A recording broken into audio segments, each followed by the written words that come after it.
Assalamualaikum dan salam sejahtera. Untuk video kali ini saya akan menyambung tutorial kerjaya di syarikat swasta part 3 ya. Okey, setelah kita menerima beberapa resume yang telah kita senarai pendekkan, maka kita akan mulakan untuk memanggil mereka untuk satu temuduga pertama ya. Jadi pada temuduga pertama ini kita akan panggil mereka untuk datang ke syarikat dan menghadiri temuduga. Ada dua jenis temuduga, pertamanya temuduga tertutup dan keduanya temuduga terbuka. Temuduga tertutup ni adalah temuduga yang kita panggil kandidat yang khusus ya, yang telah disenarai pendekkan untuk datang ke syarikat kita. Manakala temuduga jenis yang kedua adalah temuduga terbuka, di mana selalunya syarikat-syarikat akan bergabung dengan syarikat-syarikat lain ataupun syarikat itu sendiri melakukan temuduga secara terbuka, di mana calon-calon yang berminat untuk mengisi kekosongan jawatan kosong akan datang beramai-ramai pada satu tarikh temuduga terbuka yang telah ditetapkan. Okey, di sini saya akan bercerita berkaitan dengan pada ketika calon-calon hadir untuk temuduga, mereka akan dikehendaki mengisi satu borang jawatan kosong. Borang jawatan kosong ni ada berbagai bentuk. Yang saya kongsikan di sini adalah lebih banyak maklumat yang kita perlukan kerana kita telah memilih calon-calon yang datang ke syarikat untuk temuduga. Jika temuduga terbuka, selalunya borang-borang jawatan kosong agak ringkas dan satu muka surat saja. Okey, di sini adalah detail-detail yang anda perlu isikan ketika menghadiri temuduga.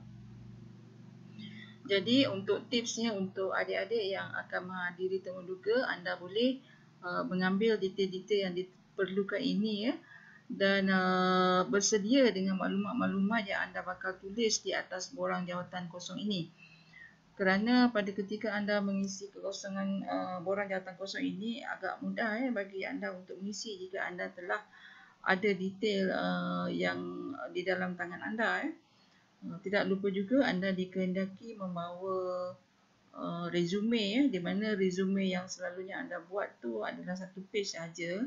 Dan detail-detail di situ agak ringkas ya, dan ada keperluan-keperluan yang ada di dalam borang ini tidak ada di dalam resume anda.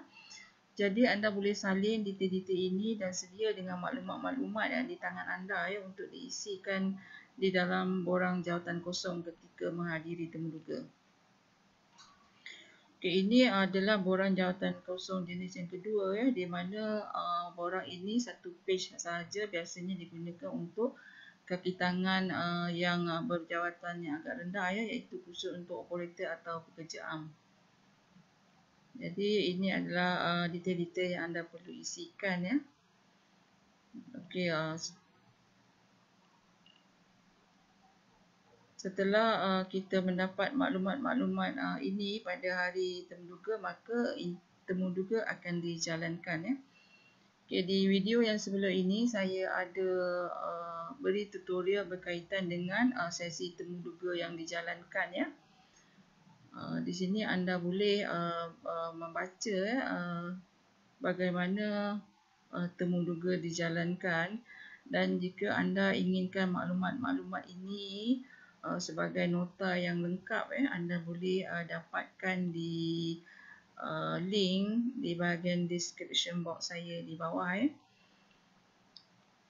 Okey, secara ringkasnya sebenarnya temuduga ini akan dijalankan di mana kalau temuduga tertutup, biasanya kita akan melakukan satu temuduga yang berstruktur, di mana selalunya panel interviewer akan dihadiri seminima 3 orang ya. Satu adalah pegawai daripada Jabatan Sumber Manusia, kedua adalah ketua jabatan daripada jawatan kosong tersebut ya, dan ketiga adalah immediate superior yang akan mengendalikan kaki tangan baru itu di jabatan mereka ya. Jadi untuk satu sesi temuduga ya, bermula dengan mereka memperkenalkan ahli-ahli panel interviewer dan juga memperkenalkan nama dan jawatan mereka ya. Dan keduanya mereka akan memberi kata-kata aluan ya, seperti memberitahu jawatan apakah yang akan temuduga itu jalankan ya, ataupun temuduga itu dijalankan adalah untuk mengisi kekosongan jawatan apa, berapa jumlah yang diperlukan ya, dan juga sedikit latar belakang tugasan yang bakal dijalankan oleh kaki tangan baru tersebut ya.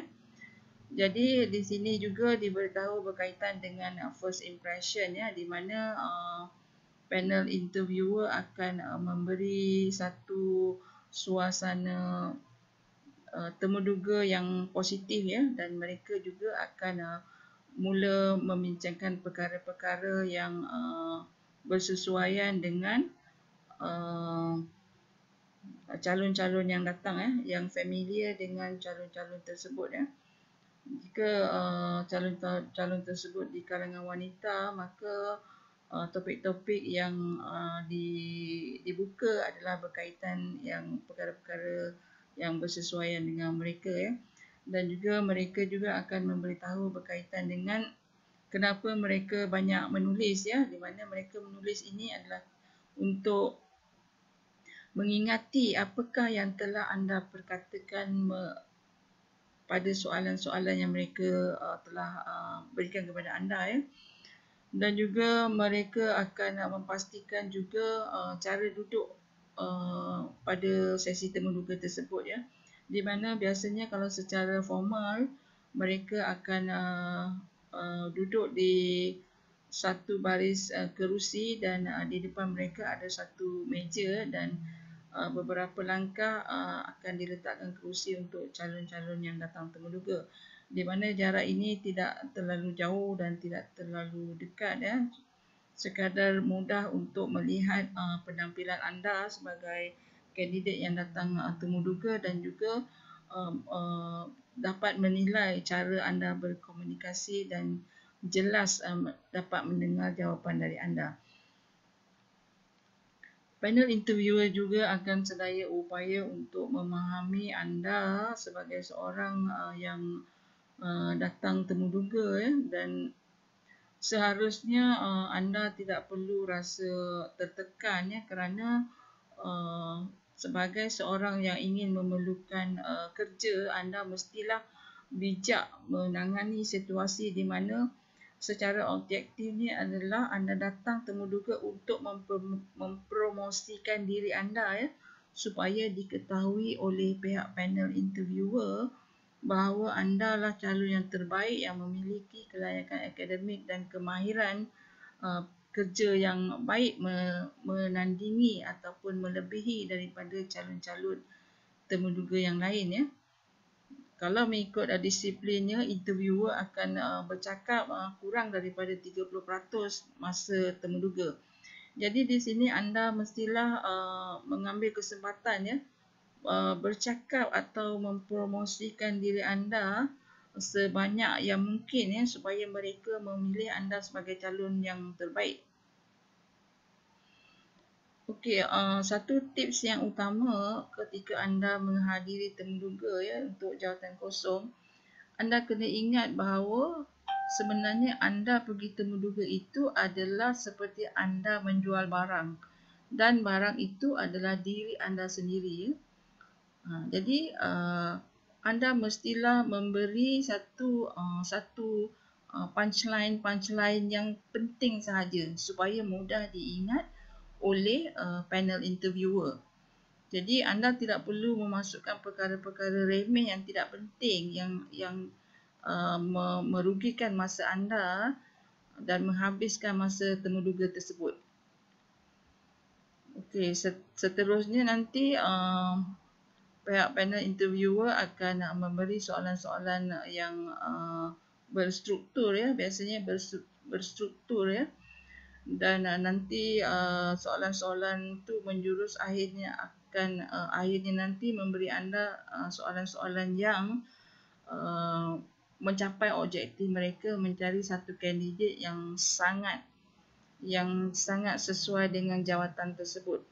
Ada dua perkara di mana mereka membuat pemilihan utama calon-calon temuduga ini adalah satu, mereka akan memilih satu kandidat yang bersesuaian dengan jawatan kosong tersebut pada ketika itu, dan keduanya kandidat yang dipilih mestilah telah siap sedia untuk kenaikan pangkat pada masa hadapan. Jadi maksudnya kriteria yang diperlukan adalah bukan hanya untuk memenuhi keperluan jawatan kosong pada ketika itu, tetapi juga kandidat yang diperlukan mestilah ada additional kriteria yang membuatkan pada bila-bila masa jika syarikat memerlukan seorang yang lebih berkaliber ataupun seseorang yang penting untuk memenuhi jawatan kosong pada peringkat yang lebih tinggi, calon tersebutlah yang boleh dinaikkan pangkat tanpa perlu mengambil kandidat daripada luar. Jadi akhirnya nanti pihak panel interviewer akan menutup sesi temuduga ini dengan memberitahu anda dalam tempoh 2 minggu anda akan dihubungi jika berjaya mendapat jawatan kosong tersebut ataupun dipilih untuk mengisi kekosongan jawatan tersebut.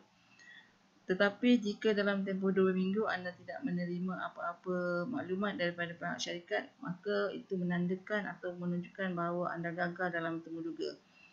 Jadi ini adalah ringkasan flow bagaimana temuduga biasanya dijalankan di syarikat bagi temuduga yang tertutup dan berstruktur. Bagi temuduga yang dijalankan secara terbuka soalan-soalannya agak ringkas di mana daripada temuduga terbuka ini mereka memilih beberapa kandidat yang sesuai untuk mengisi kekosongan jawatan, dan seterusnya itu nantilah bermulanya temuduga tertutup akan dijalankan. Jadi ini saja tutorial saya hari ini berkaitan dengan bagaimana sesi temuduga dijalankan Untuk next video nanti saya akan paparkan score sheet sebenar daripada Jabatan Sumber Manusia, bagaimana mereka mengutarakan soalan dan berapakah markah yang akan diberikan bagi soalan-soalan tersebut Jadi jangan lupa subscribe dan dapatkan maklumat-maklumat